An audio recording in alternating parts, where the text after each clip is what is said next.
जी अस्सलाम वालेकुम, सुबह बखैर and a very good morning to all of you. हम जब भी कराची शहर के हवाले से बात करते हैं तो कराची का हवाला देते हैं वैसे शहर का, जो कि बहुत फास्ट पेस शहर है, जो कि मेट्रोपॉलिटन है। यहाँ के खाने, यहाँ की नाइट लाइफ, यहाँ का समुंदर और यहाँ की ओवरऑल जो लिविंग एक्सपीरियंस है वो बहुत ज़्यादा अट्रैक्ट करता है। जब भी कोई रिश्तेदार बाहर से आया होता है ना, किसी दूसरे शहर से आया होता है, तो आपकी कोशिश होती है कि भाई कि आप उसको अच्छे तरीके से कराची घुमाएं फिराएं, और सबका एक इंटरेस्ट होता है कि भाई हम आ गए ना तो आप लोग हमें अब समंदर पे लेके चलें। अच्छा, फिर समंदर की हम कोशिश करते हैं कि अच्छा जी ज़्यादा अच्छा अगर उनको व्यू देना है तो हम क्या करते हैं, उनको फ्रेंच बीच ले जाते हैं। और पिछले दिनों कुछ ऐसा ही मेरे साथ भी हुआ। मेरे घर से लाहौर से अब्बू और मेरे भाई के बच्चे आए हुए थे, तो अब उन्होंने कहा फुप्पो हमें तो जाना है। मैंने कहा जी फुप्पो हाजिर आपके लिए, और मैं उनको लेके जना फ्रेंच बीच। बहुत इन्जॉय किया, ज़बरदस्त। और बच्चों ने कहा कि भाई क्या मज़ेदार शहर है कराची, आप लोग कितने लकी हैं ना, आप लोगों के पास समुंदर है, फुप्पो ये है वो है, सब बहुत खुश। लेकिन जब लोग वापस आ रहे थे तो एक ऐसी चीज़ हुई कि वो बच्चे लिटरली डर गए। अब वो बच्चे नहीं, हम सब बड़े भी डर गए। आपको पता है जब कराची से हम जब भी फ्रेंच बीच जाते हैं, जो वापसी का जो रास्ता है किमाड़ी, वो पूरा एरिया, अगर वहाँ पे कभी ट्रैफिक जैम हो जाए तो क्या कुछ हो सकता है। हमने अक्सर देखे कि कराची में बहुत सारी जगहों पे जब ट्रैफिक जैम हो जाती है तो यहाँ पे जो लूटने वाले हैं ना वो भी बहुत जल्दी आ जाते हैं। 3 घंटे उस दिन में एक छोटे से बच्चे के साथ, एक बड़े एल्डरली पर्सन के साथ और बाकी 2 नॉर्मल उम्र के छोटे बच्चों के साथ मैं 3 घंटे ट्रैफिक में फंसी रही। आप लोगों को याद होगा मैंने तो इंस्टाग्राम पे भी पोस्ट लगा कि खुदा के लिए कोई मदद को आए। ये बुरी सिचुएशन थी, ना ट्रैफिक मूव कर रही थी, खौफ आ रहा था कि क्या बनेगा हमारे यहाँ पे, कि 3 घंटे पेट्रोल यहाँ पे ख़त्म हो जाए तो कौन आएगा हमारे पास ऐसी कोई हेल्पलाइन ही मौजूद नहीं थी। तो वो बच्चे जो इतना खुश थे वो डर के लिटरली सहम की कराची से वापस गए कि भाई कराची की ट्रैफिक, अल्लाह ना करे कोई कराची की ट्रैफिक फंसा। और ये आप लोगों के सामने, आप लोग शायर फैसल पे कभी आप फंस जाएं, जब बारिश होती है तब हम देखते हैं कराची की ट्रैफिक का क्या हाल होता है। खैर लेकिन उसमें ट्रैफिक को तो मैं नहीं जिम्मेदार ठहराऊंगी। यहाँ पे पानी जिस तरीके से निकासी आपका वो इंतज़ाम ही नहीं है, जिसकी वजह से प्रॉब्लम होती ट्रैफिक की। लेकिन ज़रा सा एहतजाज हो, ये अभी हम जिस जगह पर रहते हैं ये कराची का हार्ट कहलाते हैं, आय चंद्रिका रोड पर, ज़रा सा 5 मिनट का एहतजाज कर दे जनाब, हम लोग 3-3 घंटे तक जो है ना वो ट्रैफिक में फंसे रहते हैं। 15 मिनट की ड्राइव पे आपका घर होगा लेकिन आप पहुंच ही नहीं पाते। तो वो एक सिर्फ ये एक चीज़ ना लोगों को डरा देती है। इसके अलावा भाई हमारे यहाँ लोगों में भी आप देख लें, रॉन्ग वे आना तो लोग समझते हैं कि भाई हमारे बड़े एजाज़ की बात है, बड़ा हम हीरो लग रहे हैं रॉन्ग वे आके। लोग ट्रैफिक के सिग्नल्स फॉलो नहीं करते, सिग्नल्स तोड़े। एक वाहिद ऐसा शहर है कि आपका सिग्नल खुला भी होना फिर भी आप ड्राइव करते हुए ना हॉर्न देते हुए इधर उधर देखते हुए जाएंगे कि कहीं दूसरी साइड से गाड़ी तो नहीं आ रही। तो जनाब हम हर जगह पे सिर्फ एक चीज़ को या अपने निज़ाम को कोई मुरद इल्ज़ाम नहीं ठहरा सकते, हमारे लोगों का भी बहुत ज़्यादा कसूर है।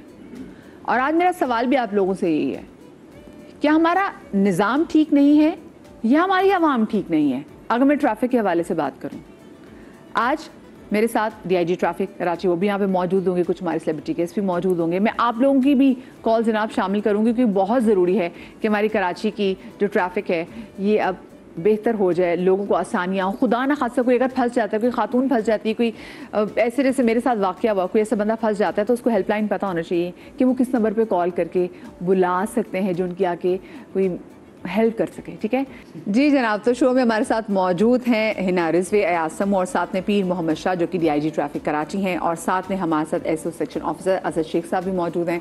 आप तमाम तो लोगों को मैं शो में खुश आमदीद कहती हूँ। Very good morning. आज सुबह ही मैंने नहायत ही परेशान कुन जो टॉपिक है ना वो आज चुन लिया अपने शो के लिए, क्योंकि हम सब लोग इससे गुजरते हैं। ये बहुत बड़ी हमारी परेशानी हमारी है, दुखती एग्जैक्टली। मैं और तो पिछले दिनों में बता रही हूँ ना कि तकलीफ से गुजरी भी, और खैर आगे जब कभी ना कभी शहर में एहतजाज होता है हम फिर इस चीज़ से गुजरेंगे ही। लेकिन इससे पहले कि मैं दोस्ती रखने के हवाले से बात करूँ, आप लोग मुझे अपने तय बताएं कि आप लोगों ने क्या कभी कोई ट्रैफिक सिग्नल तोड़ा और क्या आप लोगों का कभी चलान हुआ? नहीं, मैं 2006-2007 से गाड़ी चला रहा हूँ, अल्हम्दुलिल्लाह आज तक एक चालान नहीं हुआ।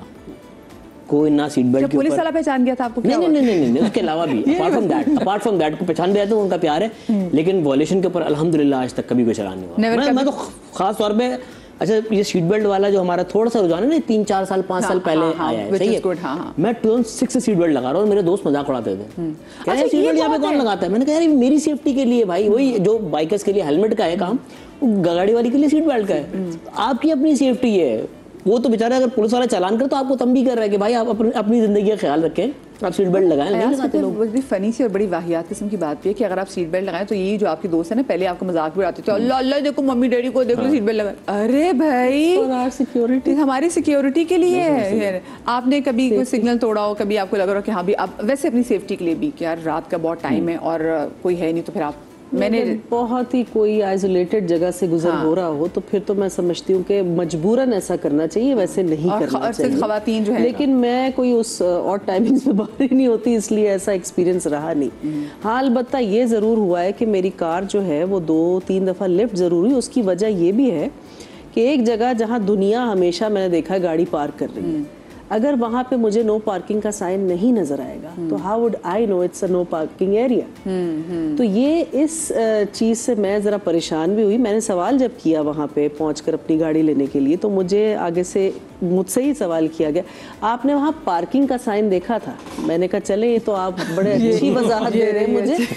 एंड फिर स्टिल मैंने कहा चले कोई बात नहीं, मुझे बताइए मैं क्या कर सकती हूँ। तो जो भी जुर्माना था वो मैंने पे किया, लाइक रिस्पॉन्सिबल शहरी। मैंने ये सब करके अपनी गाड़ी जो है ना वो सारी फॉर्मेलिटी, हाँ मुझे मैसेज आज तक नहीं आया कि आपका चालान हुआ था।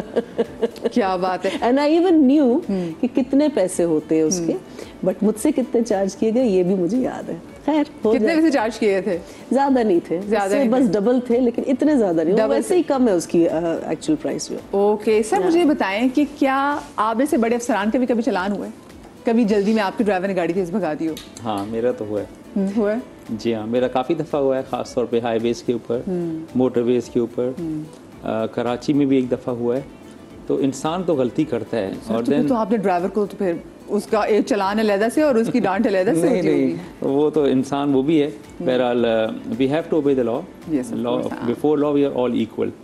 तो बेसिकली जो ये रजीम होती है ना, जो इन्फोर्समेंट वाली, वो इन्होंने सही कहा कि वो that is for the safety and security and the smooth flow of traffic. तो हम सब ने अपना रोल प्ले करना है। It's a combined and collective responsibility. और सिर्फ पुलिसिंग से नहीं होता, ये एक बिहेवियर भी है कौम का, और उसको किस तरह से वो एग्जिबिट करते हैं रोड्स के ऊपर। पूरे नेचर जो कौम होती है, नेशन होती है, उसके कैरेक्टर का भी उससे पता लगता है। So you see it's kind of holistic change. अगर हम इसमें कुछ इम्प्रूवमेंट लेकर आते हैं ना, तो उसके लिए ताली दोनों हाथों से ही बजनी है। ऐसा ही है। It's not only the enforcement which would bring this change, it would be the responsibility of each citizen. जो भी लोग रोड के ऊपर as a commuter, as a driver, as a second seater आते हैं, they'll have to behave responsibly as well। बिल्कुल आपने सही बात की। मुझे सर आप बताएं, मुझे अगर 10 साल हो गए मुझे कराची शिफ्ट हुए हुए, उससे पहले मैं लाहौर से मेरा ताल्लुक है। लाहौर में अगर आपका चालान हो गया है तो देयर इज़ नो वे कि आप निकल सकें। वो कह रहे हैं सर आपने चालान दे के जाना है, वो आपका आईडी कार्ड ले लेंगे और आप ना उसको कुछ कह सकते हैं। मतलब यहाँ पे होता है ना कि लोग बहुत सारी ऐसी बातें कहते हैं, चलो खर्चा पानी देते, वो कोई चीज़ ही नहीं है ना। तो यहाँ पे मैंने देखा, हाँ मैसेज आता है और अब तस्वीर आ जाती है भाई, आप कुछ माने ना माने।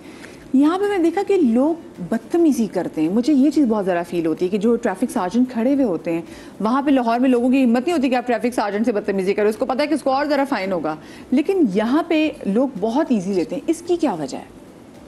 अस्सलाम वालेकुम, शुक्रिया। यहाँ पर जो ईजी इसलिए लेते हैं कि यहाँ पर जो पब्लिक है या दुआ सलाम है, वो कभी कभी आपस में जानते हैं किसी को कि हमसे फ़ोन करवा देंगे कि हमें छोड़ देंगे और हमें कोई ख्याल करेंगे, नरम गोशा रखेंगे। मगर यह है कि इतना ज़्यादा नहीं है। हमारी जो फोर्स है ट्रैफिक पुलिस उस पर काम कर रही होती है, वो बहुत ही मतलब सर ऐसा करते हैं लोग, कॉल कर देते प्लीज ये ज़रा फलाने से बात कर लें। लाहौर में वो कहते थे पहले ज़रा फ़ोन चलें जी, पहले चालान तो दें। बिल्कुल ऐसा होता है, हम चालान बिल्कुल उनको करते हैं और बिल्कुल स्पेशली कानून सबके लिए बराबर है, इक्वल है सबके लिए। उसको हम चालान करते हैं और उसको बताते हैं कि आपकी फ़ाइन अब तो ज़्यादा एक्टिव कर दिया डीआई साहब की तरफ से कि आप जो ना ऑन द स्पॉट जो ना चालान उसको आप फ़ाइन भर सकते हैं। इजी पैसा है, जैज़ कैश है, दूसरी वेबसाइट्स हैं, उस पर आप जाके आराम से कर सकते हैं और हमें शो करते हैं हमारी मशीन पे, हम आपको जाने देते हैं, जाएँ बिल्कुल। और नेक्स्ट टाइम भी केयरफुल। शेख साहब मुझे बताएं, सबसे ज़्यादा लोग वैसे बहाने क्या करते हैं जब